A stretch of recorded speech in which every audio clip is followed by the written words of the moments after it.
Comecei a ler com 2 anos, mas eu acho que 4 é provavelmente mais próximo da verdade. Então, fui uma leitora precoce, e o que eu lia eram livros infantis britânicos e americanos. Eu fui também uma escritora precoce. E quando comecei a escrever por volta dos 7 anos, histórias com ilustrações em giz de cera, que minha pobre mãe era obrigada a ler, eu escrevi exatamente os tipos de histórias que eu lia. Todos os meus personagens eram brancos, de olhos azuis. Eles brincavam na neve e comiam maçãs. Eles falavam muito sobre o tempo, em como era maravilhoso o sol ter aparecido. Agora, apesar do fato de que eu morava na Nigéria, eu nunca havia estado fora da Nigéria. Nós não tínhamos neve. Comíamos mangas. E nunca falávamos sobre o tempo porque não era necessário.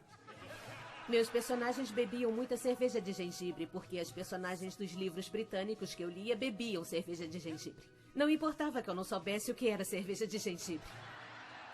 E por muitos anos depois eu desejei desesperadamente experimentar cerveja de gengibre. Mas isso é outra história. A meu ver, o que isso demonstra é como somos impressionáveis e vulneráveis face a uma história, principalmente quando somos crianças. Porque tudo que eu havia lido eram livros nos quais as personagens eram estrangeiras. Eu me convenci de que os livros, por sua própria natureza, tinham que ser estrangeiros e tinham que ser sobre coisas com as quais eu não podia me identificar. As coisas mudaram quando eu descobri os livros africanos. Não havia muitos disponíveis e não eram tão fáceis de encontrar quanto os estrangeiros, mas devido a escritores como Chinua Achebe e Kamara Lai, eu passei por uma mudança mental em minha percepção da literatura. Percebi que pessoas como eu, meninas com a pele cor de chocolate, cujos cabelos crespos não podiam formar rabos de cavalo, também podiam existir na literatura. Comecei a escrever sobre coisas que eu reconhecia. Eu amava aqueles livros americanos e britânicos que eu lia. Eles mexiam com a minha imaginação, me abriam novos mundos. Mas a consequência inesperada foi que eu não sabia que pessoas como eu podiam existir na literatura. Devo dizer que antes de ir para os Estados Unidos, não me identificava conscientemente como uma africana. Mas nos Estados Unidos, sempre que o tema África surgia, pessoas vinham a mim, não importava que eu não soubesse nada sobre a Namíbia. Mas acabei por abraçar essa nova identidade e, de muitas maneiras, agora eu penso em mim como uma africana. Mas ainda fico um pouco irritada quando referem-se à África como um país. O exemplo mais recente foi meu maravilhoso voo dos lagos, 2 dias atrás. Não fosse um anúncio de um voo da Virgin sobre o trabalho de caridade na Índia, África e outros países. Então, após ter passado vários anos nos Estados Unidos como uma africana, comecei a entender a reação da minha colega para comigo. Se eu não tivesse crescido na Nigéria, e se tudo que eu conhecesse sobre a África viesse das imagens populares, eu também pensaria que a África era um lugar de lindas paisagens, com maravilhosos animais e pessoas incompreensíveis, lutando guerras sem sentido, morrendo de pobreza e AIDS, incapazes de falar por eles mesmos e esperando serem salvos por um estrangeiro branco e gentil. Um professor que uma vez me disse que meu romance não era autenticamente africano. Eu estava disposta a afirmar que havia uma série de coisas erradas com um romance, que ele havia falhado em vários lugares. Mas eu nunca teria imaginado que ele havia falhado em alcançar alguma coisa chamada autenticidade africana. Na verdade, eu não sabia o que era autenticidade africana. O professor me disse que minhas personagens pareciam muito com ele. Um homem educado de classe média. Minhas personagens dirigiam carros, elas não estavam famintas. Por isso, não eram autenticamente africanos.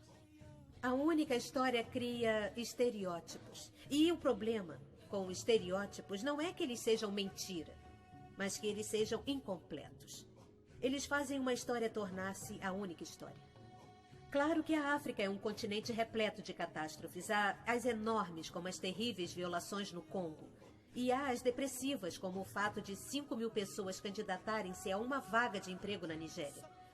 Mas há outras histórias que não são sobre catástrofes. E é muito importante, é igualmente importante falar sobre elas. Eu sempre achei que era impossível me relacionar adequadamente com um lugar ou uma pessoa sem me relacionar com todas as histórias daquele lugar ou pessoa. A consequência de uma única história é essa. Ela rouba das pessoas sua dignidade. Faz o reconhecimento de nossa humanidade compartilhada difícil. Enfatiza como somos diferentes, em vez de como somos semelhantes. Histórias importam. Muitas histórias importam. Histórias têm sido usadas para expropriar e tornar maligno. Mas histórias podem também ser usadas para capacitar e humanizar. Histórias podem destruir a dignidade de um povo, mas histórias também podem reparar essa dignidade perdida. A escritora americana Alice Walker escreveu isso sobre seus parentes do sul que haviam se mudado para o norte. Ela os apresentou a um livro sobre a vida sulista que eles tinham deixado para trás. Eles sentaram-se em volta e enxergaram a si mesmos ao me ouvir ler o livro. E um tipo de paraíso foi reconquistado. Eu gostaria de finalizar com esse pensamento. Quando rejeitamos uma única história, quando percebemos que nunca há apenas uma história sobre algum lugar, reconquistamos um tipo de paraíso.